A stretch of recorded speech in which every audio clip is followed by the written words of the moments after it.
Greg's reviewing books. Yeah! Hey, it's Greg, and this here's my 5th review. Yeehaw!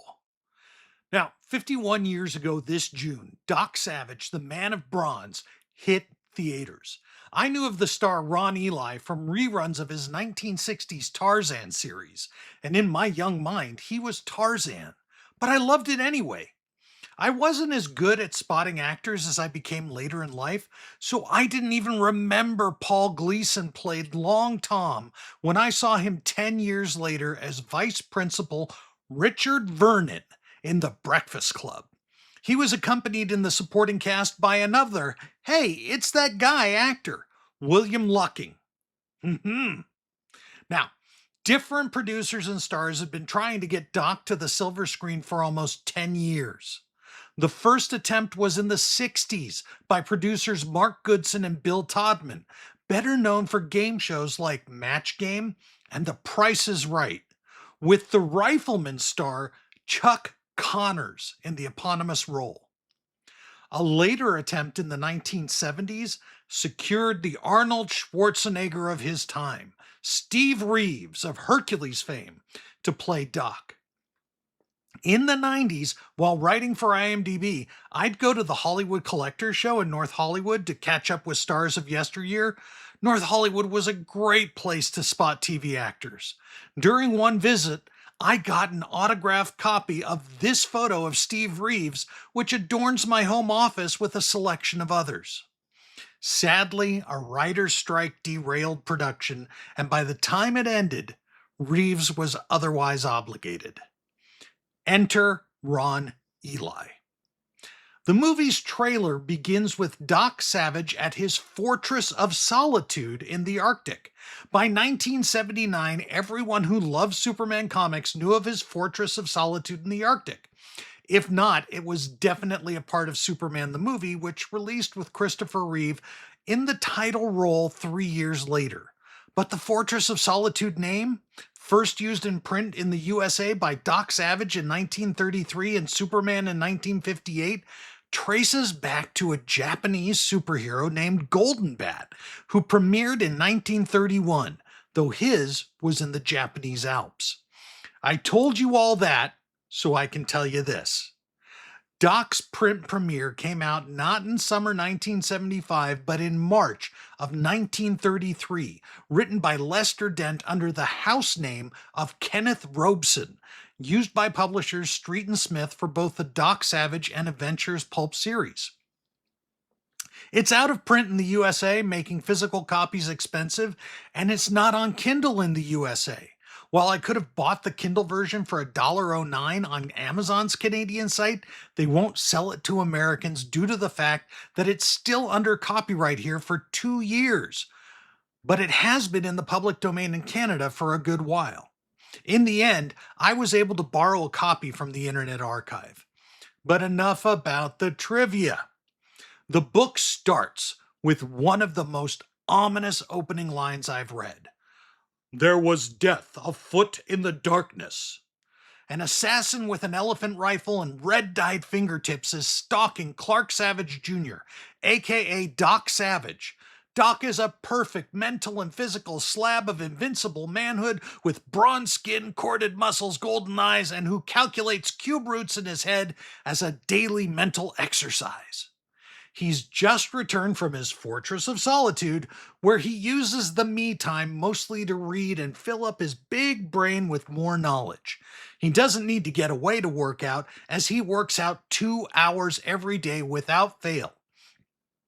And he can do it just about anywhere, because when we get to witness Doc working out, it's similar to Charles Atlas's dynamic tension, invented 11 years earlier, which turned a 98-pound weakling into the king of the beach.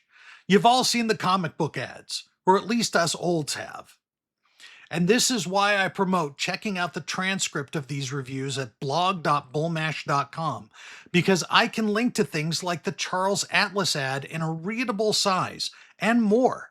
You can find it at bounce.ws/booktalk5, which I'll put in the first comment. please drop a comment with where you're watching from or your favorite Pulp Fiction hero, and I'll give it a like. So, Doc's just returned home to New York to find out his dad died 3 weeks earlier. And that death that was afoot in the darkness, it may have been the cause of his father's death, and it's coming for him. Doc has a crew of 5 buddies with whom he served in World War I and with whom he's tight. Toit like a toiga, as Mike Myers' Goldmember character would say. And a tiger in the zoo brings us back to the inspiration for Charles Atlas's dynamic tension. And we're done. See you next week. Okay, I'm all over the place, and so is this Doc Savage adventure. After narrowly escaping the hands of death that were afoot in the darkness, Doc and his friends find out that everything ties to a plot of land his father acquired in the small Central American country of Hidalgo. To get there, they have to avoid multiple murder attempts, and Doc even punches a shark to save a would-be assassin because Doc Savage is a bad, bad man. And we're not even at the plot of land in question. We still have no clue why someone murdered Doc's dad and is trying to murder Doc. But they'll try again and again before this is over. Obviously, who and why would be spoilers. Don't tell me no spoilers. So, the rest of the novel has even more thrills and chills, a pretty clever bad guy, and more murderers with red fingertips. Death is afoot quite often in this novel, but with the help of his intensive training of both his body and mind, and the help of his 5 talented companions, Doc will face it head on. Who doesn't like Doc Savage? I'm a fan, and this novel gives ample reasons to justify the 180 more novels in the original pulp run. I tell you, as a writer, it just blows me away how quickly some of these pulp writers were churning out adventures. Of the 3 pulp heroes profiled so far, only the Spider was viewed as a menace and operated mostly solo. Captain Future had his android, his robot, and a brain in a tank as his support team, and Doc Savage has his 5 World War I buddies, Ham, Rennie, Long Tom, Johnny, and Monk. But none of them had girlfriends in these novels, which is why I'll be happy to move on to one of Edgar Rice Burroughs' pulp heroes in review number 7. This one's number 5. We're going to go with John Carter. Tarzan had Jane, John Carter has, well, if you know, you know. If you don't, join me in a couple of weeks. I'll also be reviewing a few John Carter novels because I got a 7-book box set on Kindle. I'll be going horror again with my next review, but let's keep which advanced review copy I'm reading a secret for now. I'll be back soon with another review. And now, the full-length version of the song I used at the beginning. Enjoy.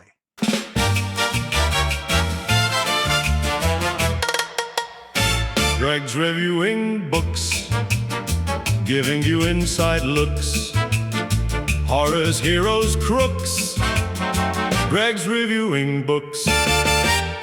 He gives it all he got. He never spoils plots. He's fun as tater tots, or maybe doing shots. He won't tell you spoilers, spoilers, spoilers. He won't tell you spoilers, spoilers, spoilers. Greg's reviewing books, giving you inside looks. Horrors, heroes, crooks. Greg's reviewing